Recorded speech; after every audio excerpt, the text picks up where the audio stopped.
গচিহাটার railway স্টেশনে computer চুরি, মালামালসহ চোর আটক। ওয়াহিদের প্রতিবেদনে বিস্তারিত। কিশোরগঞ্জের গচিহাটার রেলওয়ে স্টেশন মাস্টারের কক্ষে চুরির ঘটনায় কম্পিউটারসহ টিকিট বিক্রির বিভিন্ন সরঞ্জাম চুরি হয়েছে।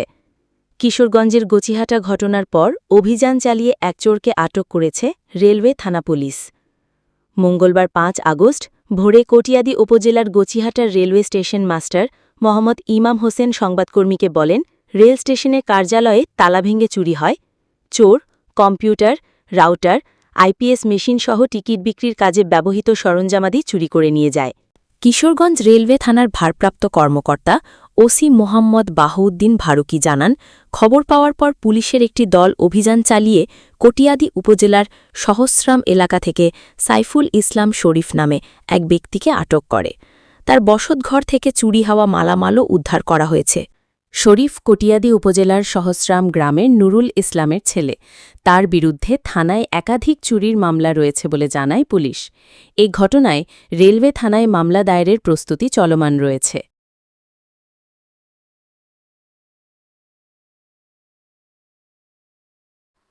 আমার গছিয়াটা স্টেশনে কম্পিউটার সহ যাবতীয় টিকিট কাটার সকল সামগ্রীগুলি চুরি করে নিয়ে যায়। আমি জিআরপি পুলিশকে অবহিত করি এবং স্থানীয় লোকজনদেরকেও আমি রাত্রে কল করি। পরে বেঙ্গল পুলিশ পাশাপাশি জিআরপি পুলিশের সহযোগিতা, স্থানীয় লোকজনের সহযোগিতা তাকে আটক করা হয়। তাকে আটক করে সকালে সকল মালামাল উদ্ধার করা হয়। এখনো ২টা রাউটার পাওয়া যায়নি। মামলা প্রক্রিয়াধীন আছে। এখন আমরা পুলিশের কাছে হ্যান্ড ওভার করে দিয়েছি। আজকে ৫-৮-২০২৫ তারিখ ভোররাত্র ৪:৩০টার সময় কিশোরগঞ্জ জেলার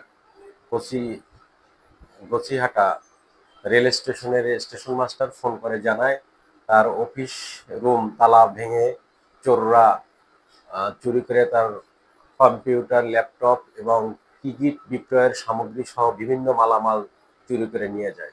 সংবাদটি পাওয়া মাত্র আমরা ঊর্ধ্বতন কর্তৃপক্ষকে জানিয়ে আমি নিজে সঙ্গীয় অফিসার ফোর্স সহ ঘটনাস্থলে যাই এবং এলাকাবাসী সহকে জিজ্ঞাসাবাদ করে ওই এলাকার দুর্ধর্ষ এবং প্রফেশনাল চোর সাইফুল ইসলামকে, শরীফকে আমরা গ্রেপ্তার করতে সক্ষম হই এবং তাকে জিজ্ঞাসাবাদের এক পর্যায়ে সে স্বীকার করে সে মালামাল চুরি করেছে এবং তার নিজের বসত ঘরের একটি রুম থেকে নিজ হাতে এই কম্পিউটার, ল্যাপটপ এবং টিকিট বিক্রয়ের অন্যান্য আমরা চোরের বিষয়ে আইনগত ব্যবস্থা মামলা রুজুর প্রক্রিয়া দিয়ে যাচ্ছি।